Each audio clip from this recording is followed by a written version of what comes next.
Olá, leitores da Bíblia, bem-vindos ao dia 188. Eu sou a Tati Camargo, do Mulheres com Fé, e juntos estamos lendo a Bíblia por completo, com apenas 15 minutos por dia. Hoje nós vamos ler Jonas. Jonas é uma sequência da leitura cronológica que nós estamos fazendo. Então nós vamos parar em 2ª Crônica, 2ª Reis. Vamos ler os 4 capítulos de Jonas e depois retornaremos para 2ª Reis e 2ª Crônicas. Nós vamos ler de 1 a 4 e eu espero que seja um momento muito especial para você nessa leitura. Antes de começarmos, vamos fazer a nossa oração. Senhor Deus, muito obrigado por mais uma oportunidade de estar na Tua presença, aprendendo mais sobre a Tua história, sobre o Teu caráter, sobre tudo que o Senhor é e tudo que o Senhor faz, por amor àqueles que Te buscam. E que o Senhor continue falando aos nossos corações, nos transformando, que o Teu Espírito Santo nos dê sabedoria, conhecimento e compreensão da Tua palavra, para que possamos entender tudo que nós lemos nesse dia. Em nome de Jesus. Amém. Jonas capítulo 1. Chamado e fuga de Jonas. A palavra do Senhor veio a Jonas, filho de Amitai, com esta ordem: vá depressa à grande cidade de Nínive e pregue contra ela, porque a sua maldade subiu até a minha presença. Mas Jonas fugiu da presença do Senhor, dirigindo-se para Tarsis. Desceu à cidade de Jope, onde encontrou um navio que se destinava àquele porto. Depois de pagar a passagem, embarcou para Tarsis para fugir do Senhor. O Senhor, porém, fez soprar um vento forte sobre o mar, e caiu uma tempestade tão violenta que o barco ameaçava arrebentar-se. Todos os marinheiros ficaram com medo e cada um clamava ao seu próprio Deus, e atiraram as cargas ao mar para tornar o navio mais leve.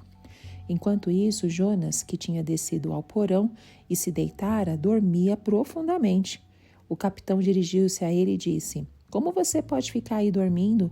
Levante-se e clame ao seu Deus. Talvez ele tenha piedade de nós e não morramos. Então os marinheiros combinaram entre si: vamos lançar sortes para descobrir quem é o responsável por essa desgraça que se abateu sobre nós. Lançaram sortes e a sorte caiu sobre Jonas. Por isso lhe perguntaram: diga-nos quem é o responsável por essa calamidade. Qual é a sua profissão? De onde você vem? Qual é a sua terra? A que povo você pertence? Ele respondeu: eu sou hebreu, adorador do Senhor, o Deus dos céus, que fez o mar e a terra.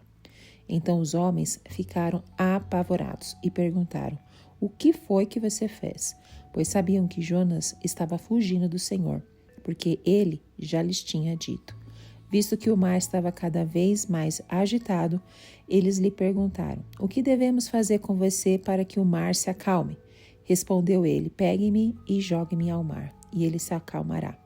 Pois eu sei que é por minha causa que esta violenta tempestade caiu sobre vocês. Ao invés disso, os homens se esforçaram ao máximo para remar de volta à terra, mas não conseguiram, porque o mar tinha ficado ainda mais violento. Eles clamaram ao Senhor: Senhor, Senhor, nós suplicamos, não nos deixe morrer por tirarmos a vida deste homem. Não caia sobre nós a culpa de matar o inocente, porque tu, ó Senhor, fizeste o que desejavas. Em seguida pegaram Jonas e o lançaram ao mar enfurecido, e este se aquietou. Ao verem isso, os homens adoraram o Senhor com temor, oferecendo-lhe sacrifício e fazendo-lhe votos. O Senhor fez com que um grande peixe engolisse Jonas, e ele ficou dentro do peixe por 3 dias e 3 noites. Jonas capítulo 2. A oração de Jonas.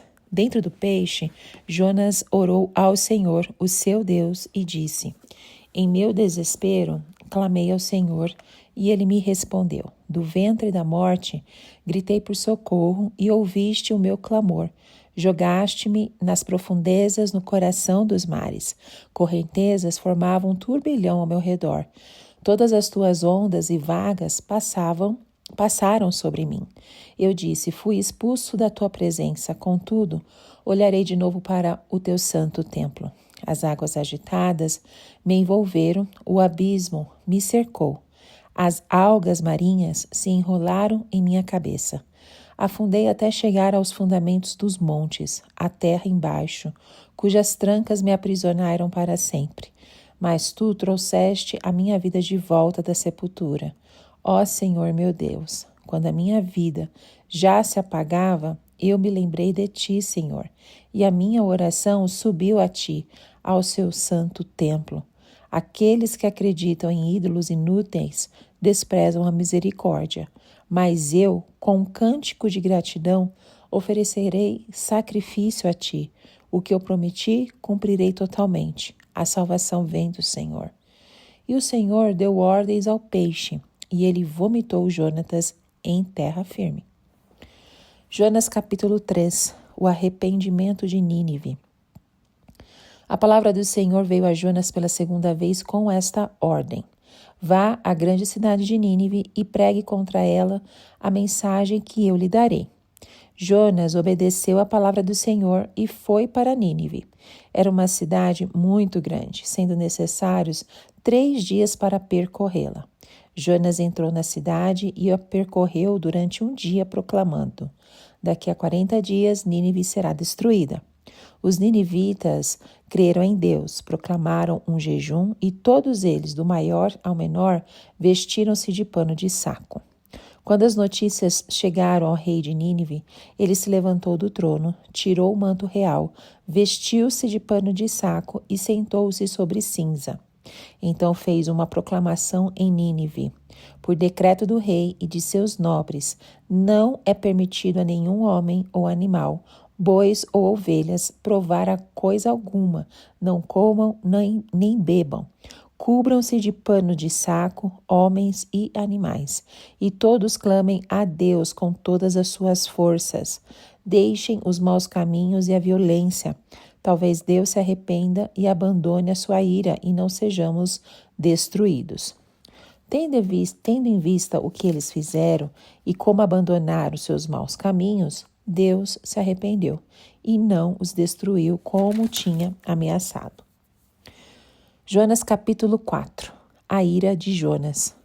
Jonas, porém, ficou profundamente descontente com isso e enfureceu-se. Ele orou ao Senhor: Senhor, não foi isso que eu disse quando ainda estava em casa? Foi por isso que me apressei em fugir para Tarsis. Eu sabia que tu és Deus misericordioso e compassivo, muito paciente, cheio de amor, e que prometestes castigar, mas depois te arrependes. Agora, Senhor, tira minha vida, eu imploro, porque para mim é melhor morrer do que viver. O Senhor lhe respondeu: você tem alguma razão para essa fúria? Jonas saiu e sentou-se no lugar a leste da cidade. Ali construiu para si um abrigo, sentou-se à sua sombra e esperou para ver o que aconteceria com a cidade. Então o Senhor Deus fez crescer uma planta sobre Jonas para dar sombra à sua cabeça e livrá-lo do calor, o que deu grande alegria a Jonas. Mas na madrugada do dia seguinte, Deus mandou uma lagarta atacar a planta e ela secou-se. Ao nascer do sol, Deus trouxe um vento oriental muito quente, e o sol bateu na cabeça de Jonas, ao ponto dele quase desmaiar. Com isso, ele desejou morrer e disse: para mim seria melhor morrer do que viver. Mas Deus disse a Jonas: você tem alguma razão para estar tão furioso por causa da planta? Respondeu ele: sim, tenho, e estou furioso ao ponto de querer morrer.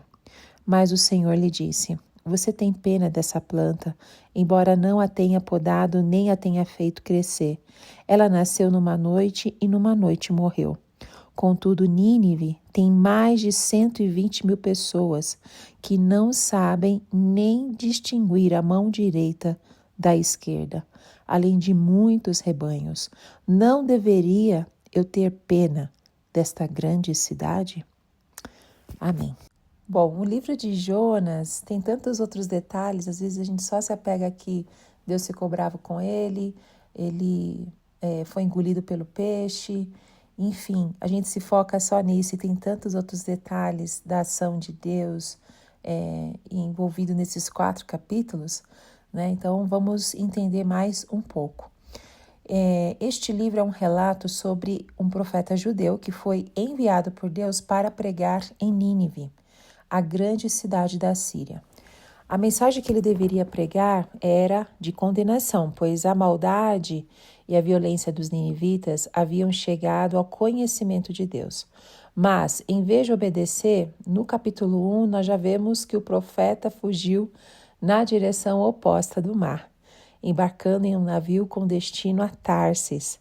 Então, uma grande tempestade surgiu e os marinheiros ficaram apavorados. Depois de jogar a carga ao mar, eles descobriram que Jonas era o culpado pelo infortúnio e o lançaram no mar, onde Jonas foi engolido por um grande peixe. O engraçado é que antes de fazer isso, eles tentaram levar o navio até em terra firme, mas não conseguiram. E oraram para Deus não fazer nada de mal contra eles, por conta que eles estavam fazendo isso com Jonas, né? Então, o livro de Jonas é notável por vários motivos. Primeiro, ele é um dos poucos livros proféticos do Antigo Testamento que não contém profecias. Em vez disso, é um relato histórico e didático. Em segundo lugar, destaca-se pela grande ênfase na soberania de Deus, que controla todas as coisas, até mesmo os peixes e as tempestades. Por fim, a história de Jonas é lembrada por muitos como um exemplo de arrependimento e perdão, já que mesmo após a sua desobediência, ele se arrependeu e foi restaurado. Vamos entender alguns detalhes do capítulo 1. A desobediência de Jonas é uma questão central no livro, e o autor destaca a ironia da situação. Um profeta que deveria pregar a palavra de Deus aos outros, mas que ele próprio desobedeceu à voz de Deus. Além disso, a fuga de Jonas é também uma questão teológica, pois revela que Deus é soberano e pode alcançar o seu propósito, mesmo quando seus servos são desobedientes. Agora, é importante notar que a mensagem de Jonas não é apenas sobre a cidade de Nínive, mas é uma mensagem para toda a humanidade. O livro de Jonas revela a graça e a misericórdia de Deus, que oferece oportunidades de arrependimento e salvação a todos os que se voltam para ele.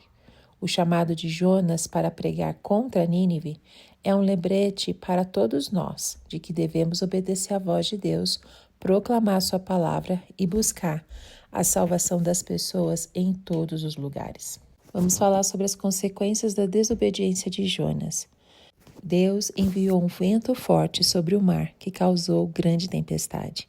Os marinheiros, cada um clamando ao seu próprio Deus, jogaram a carga ao mar para tentar salvar o navio e suas próprias vidas. Enquanto isso, Jonas dormia profundamente no porão do navio.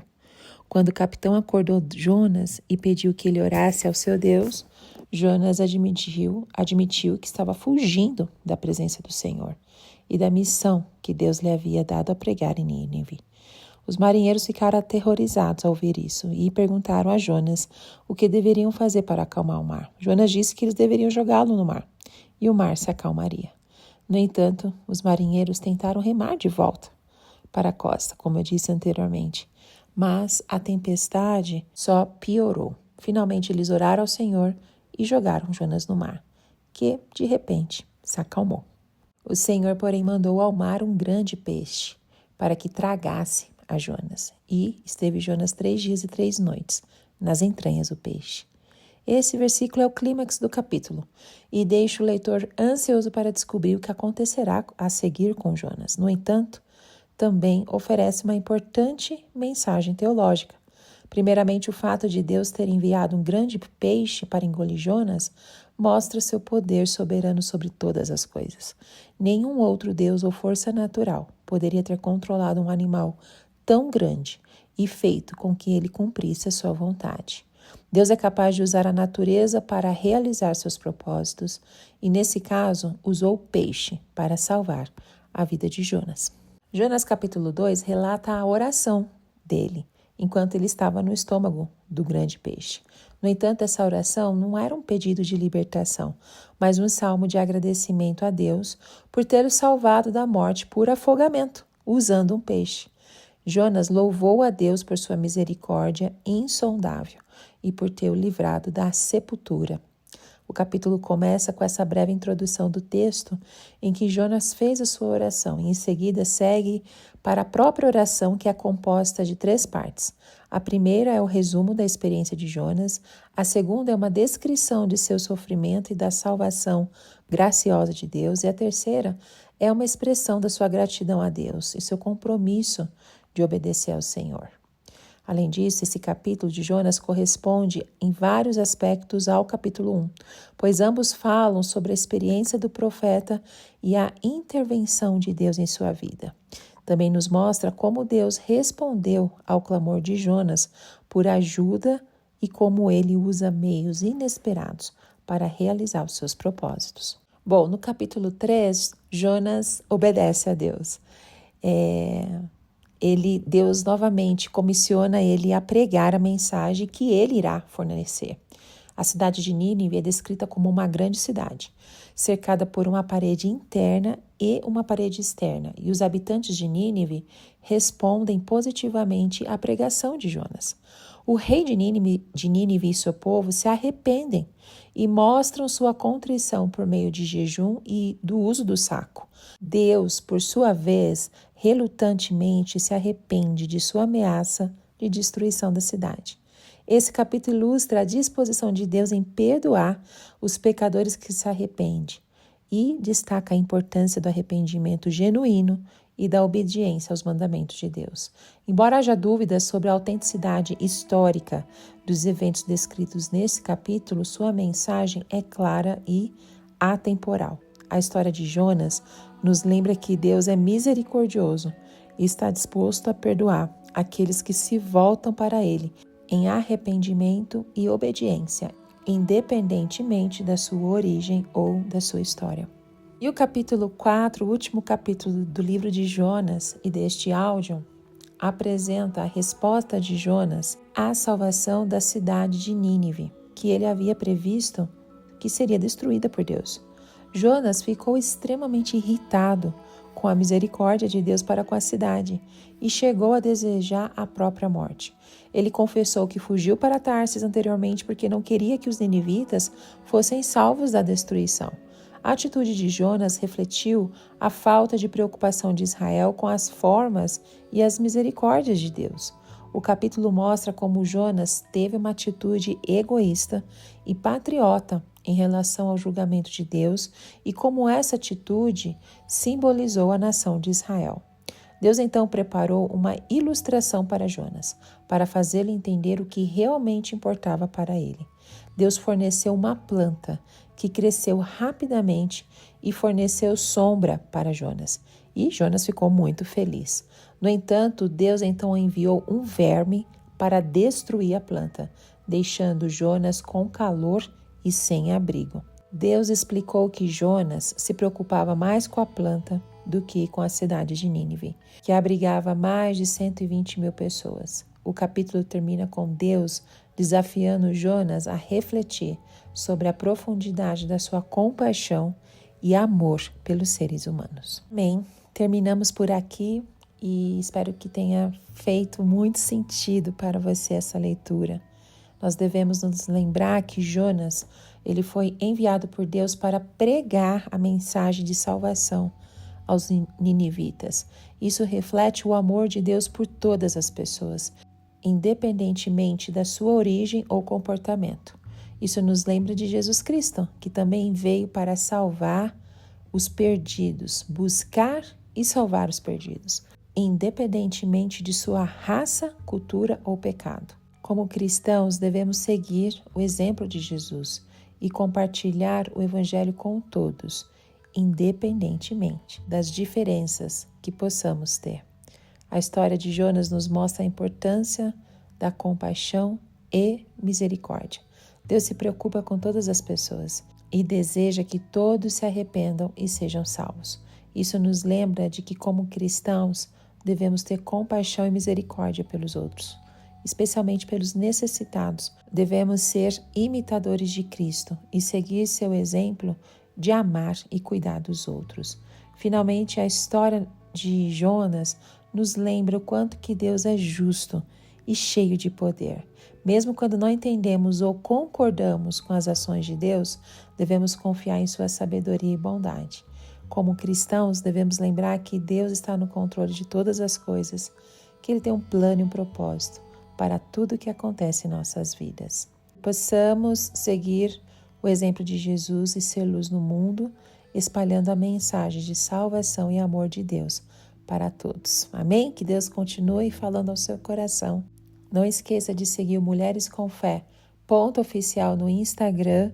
Lembre-se que todos os áudios da leitura da Bíblia estão disponíveis no canal do YouTube do Mulheres com Fé e também no Spotify, no podcast do Spotify. Que Deus continue te abençoando e até o próximo áudio. Tchau, tchau.